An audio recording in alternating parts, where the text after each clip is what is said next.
Seorang tokoh oposisi, Lius Sungkarisma, baru aja kemarin meninggal dunia mendadak.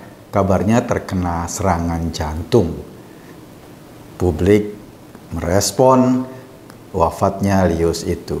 Yang paling gua heran, masih ada orang yang nyangkutin wafatnya Lius Sungkarisma dengan Ahok. Katanya apa? Katanya itu adalah karma Ahok.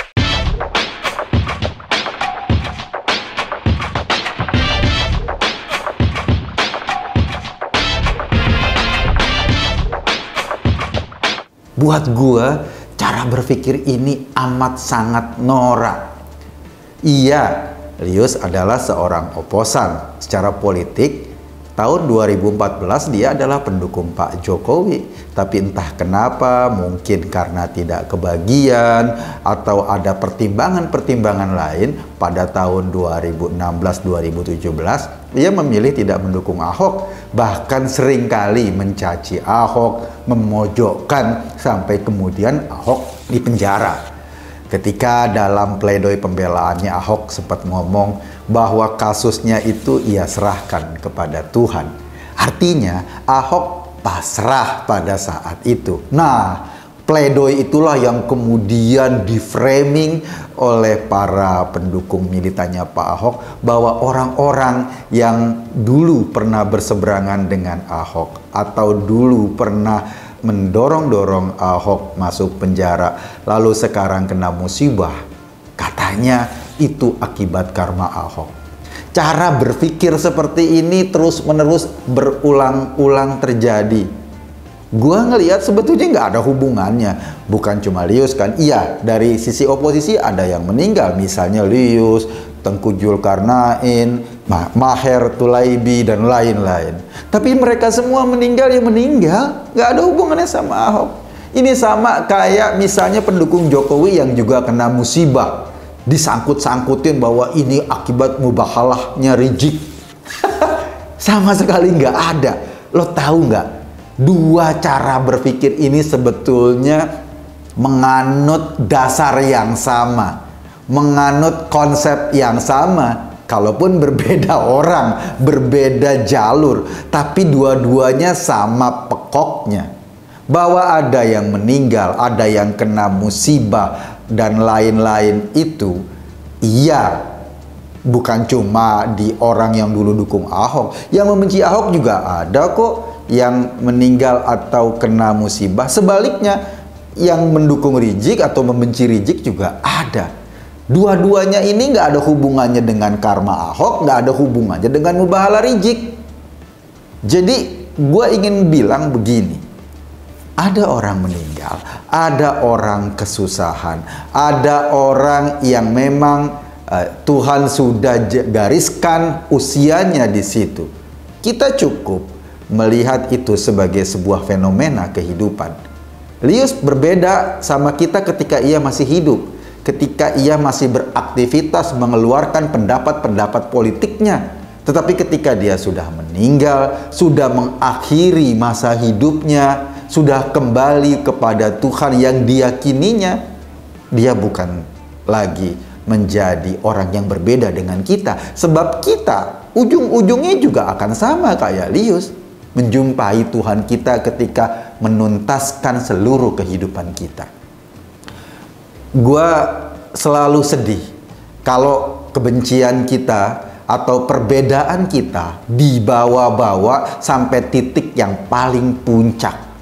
Kita bertepuk tangan atau kita gembira ketika ada orang lain yang kesusahan. Cara berpikir ini di dua kelompok ini menurut gua harus mulai kita kurangi. Kita reduce, kita kurangi. Cukup kita berbeda pendapat pada saat ini, berbeda pandangan politik pada saat ini, nggak usah dibawa-bawa sampai mati. Karena betapa menyedihkan kehidupan ini kalau kita yang hidup dan waras menghujat-hujat orang yang meninggal hanya karena semasa hidupnya orang itu berbeda dengan kita. ada standar moralitas tetap yang harus kita perhatikan. Ada standar etik yang tetap harus kita perhatikan. Kalau kita membenci kelompok Rizik misalnya, atau pengikutnya yang sering mencaci maki, bahkan ketika ibunya Pak Jokowi meninggal mereka juga ikut mencaci maki. Menurut gua, kalau itu kita lakukan juga, kita nggak ada bedanya dengan mereka. Standar moral kita sama rendahnya dengan mereka. Standar etika kita sama rusaknya dengan mereka. Jadi, udahlah. Kita harus mengubah persepsi bahwa Ahok sedemikian sakti atau Rizik sedemikian ajaib, sehingga apapun yang menimpa orang yang tidak suka sama mereka, kita kait-kaitkan dengan mereka.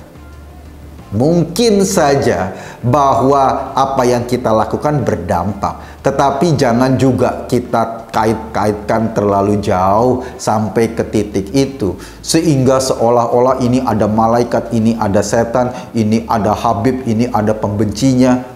Nggak juga sampai di situ deh. Kita harus mulai berpikir tetap rasional. Kita tetap harus menjunjung bahwa kemanusiaan adalah di atas segalanya. Kita tetap harus atau wajib menyampaikan turut berduka cita, turut berbela sungkawa kepada siapa saja yang menerima kesusahan, turut berduka cita kepada keluarga Lius, kalaupun dia pernah berbeda, kalaupun dia berseberangan pandangan politik dengan kita, sehingga perbedaan politik itu hanya kita lihat sebagai sebuah perbedaan pandangan di dunia ini dan tidak kemudian kita bawa sampai mati. Itu mengerikan dan menyedihkan kalau ini terus-menerus kita kembangkan dan kita distribusi sampai ke orang-orang lain. Karena apa? Karena itu tadi, kita akhirnya nggak jauh beda sama orang-orang yang bersorak atas kematian orang lain. Orang-orang dengan standar moral seperti itu atau standar etik seperti itu, rasa-rasanya memang harus bercermin lagi deh. Apakah kita sudah serendah itu mencaci, meledek, bahkan bertepuk tangan atas kesusahan orang lain?